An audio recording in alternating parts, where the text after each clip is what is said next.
नमस्कार। आज बात होगी भारतीय जनता पार्टी की राज्य इकाइयों के अंदर चल रहे बवाल के बारे में। पंजाब और राजस्थान कांग्रेस में जो बवाल चल रहा है, सियासी बवाल जो है उसको तो आप सुनते हैं, लेकिन अगर आप सुनेंगे कि भारतीय जनता पार्टी के अंदर कुछ राज्य इकाइयों में क्या कुछ चल रहा है, तो आपको पता चलेगा कि बीजेपी, जिसे संगठनात्मक रूप से बेहद मजबूत, सख्त अनुशासन वाली माना जाता है, वहां भी जबरदस्त गुटबाजी है कई राज्य इकाइयों में। और कुछ नेता तो ऐसे हैं जो सीधे सेंट्रल लीडरशिप यानी कि केंद्रीय आला कमान से, हाई कमान से भिड़ते दिखाई देते हैं। इस पर मैं बात करूंगा। आप देख रहे हैं सत्यहिंदी.com। अपील मेरी आपसे वही है, कॉर्पोरेट मीडिया के मुकाबले आजाद पत्रकारिता का समर्थन करें, सत्य हिंदी की सदस्यता योजना में शामिल हो। आर्थिक भुगतान का लिंक हमने डिस्क्रिप्शन में दिया हुआ है। सत्य हिंदी का ऐप भी आ गया है, लिंक डिस्क्रिप्शन में, डाउनलोड कर लीजिए।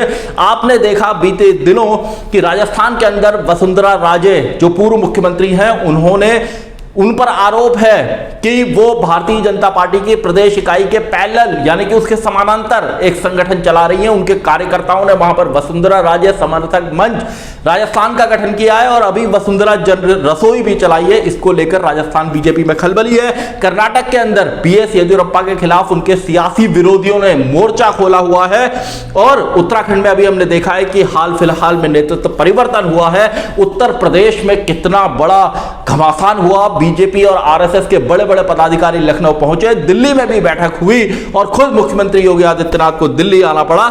यह सब आपने देखा। मध्य प्रदेश के अंदर नरोत्तम मिश्रा जो गृह मंत्री हैं और बीजेपी के राष्ट्रीय महासचिव कैलाश विजयवर्गीय को लेकर कहा जाता है कि उनकी सियासी जुगलबंदी, उनकी कोशिश मुख्यमंत्री शिवराज सिंह चौहान को सत्ता से, वो चाहते हैं कि अब उनको मौका मिले सियासी भागीदारी का, और उनकी सियासी जुगलबंदी शिवराज सिंह चौहान के खिलाफ दिखाई देती है। हाल में इस तरह की पुख्ता खबरें भी मीडिया में आई थी। तो इस सब के बीच अब जो सबसे बड़ा नाम है वो है गुजरात का। जी हां, उस गुजरात का जहां से प्रधानमंत्री मोदी और गृह मंत्री अमित शाह खुद आते हैं। क्या झगड़ा चल रहा है गुजरात में? गुजरात में झगड़ा ये चल रहा है कि जो मुख्यमंत्री विजय रूपाणी है और जो प्रदेश अध्यक्ष है सीआर पाटिल, उनके बीच में कुछ नाराजगी है। और ये नाराजगी अब अगर आप गुजरात मीडिया को फॉलो करें तो साफ सामने दिखाई देती है। आला कमान इसे लेकर देख भी रहा है, गंभीर भी है, क्योंकि गुजरात के अंदर भी 1.5 साल के बाद विधानसभा के चुनाव होने हैं। इसमें सबसे अहम बात गुजरात के झगड़े में यह है कि विजय रूपाणी और सीआर पाटिल जो वहां प्रदेश अध्यक्ष हैं भारतीय जनता पार्टी के, इनके ये दोनों किसी के करीबी हैं। कौन किसका करीबी है? विजय रूपाणी को कहा जाता है कि ये गृह मंत्री अमित शाह के करीबी है, जबकि सीआर पाटिल के बारे में कहा जाता है कि ये पुराने वक्त से 1990 से लगभग 95 से प्रधानमंत्री नरेंद्र मोदी के करीबी हैं और इसी वजह से उनको संगठन में वहां पर बड़ा पद दिया गया है, मोदी की पसंद माने जाते हैं।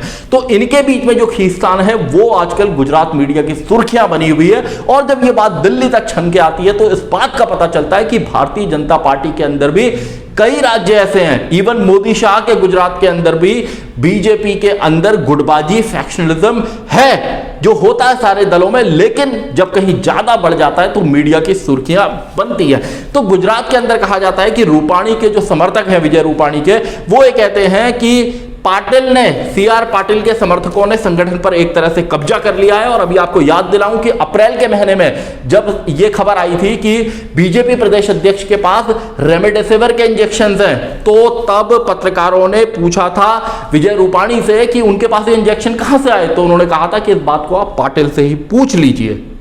और फरवरी में जब वहां नगर निगम के चुनाव हुए और भारतीय जनता पार्टी को जीत मिली, अच्छी जीत मिली, तो इसका क्रेडिट संगठन को देने की बात कही गई, संगठन ने लेने की कोशिश की और इसके बाद से सरकार और संगठन के बीच में तलखियां बढ़ी, दूरी बढ़ी। हाल ही में जब प्रधानमंत्री नरेंद्र मोदी गुजरात के दौरे पर गए ताउते तूफान का निरीक्षण करने के लिए, तो विजय रूपाणी के साथ उन्होंने दौरा किया और इसके बाद यह कहा जाता है, खबर यह है कि उन्होंने सीआर पाटिल के साथ अलग बैठक की और इससे मैसेज यह गया कि सीआर पाटिल जो प्रदेश अध्यक्ष है, उनकी सीधी पहुंच प्रधानमंत्री नरेंद्र मोदी तक है। और इससे मैसेज ये भी गया पूरे गुजरात के बीजेपी कार्यकर्ताओं के भीतर कि सीआर पाटिल जो है वो प्रधानमंत्री नरेंद्र मोदी की पसंद पहले भी थे और आज भी हैं।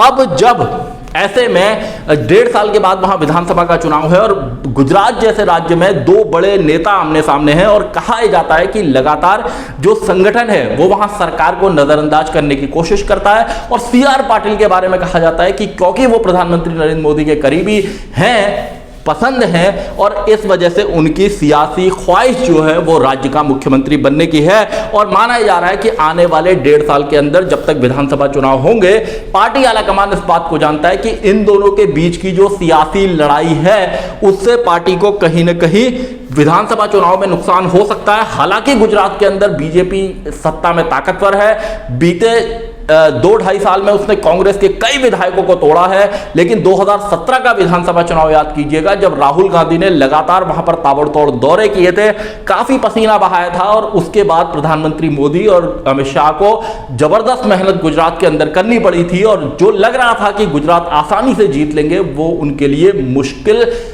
साबित हुआ था। तो इस बार जब आम आदमी पार्टी वहां अपने पैर पसार रही है, इन दो नेताओं के बीच में जो थोड़ा बहुत सियासी खींचतान जिसकी खबरें लगातार मीडिया में आ रही है वो बन रही है, क्योंकि अगर हालात ऐसे बने कि पार्टी आलाकमान सीआर पाटिल को अगले चुनाव के लिए मुख्यमंत्री की ओर बढ़ाता है, तो निश्चित रूप से जो विजय रूपाणी है उनके समर्थक कहीं ना कहीं नाराज हो सकते हैं।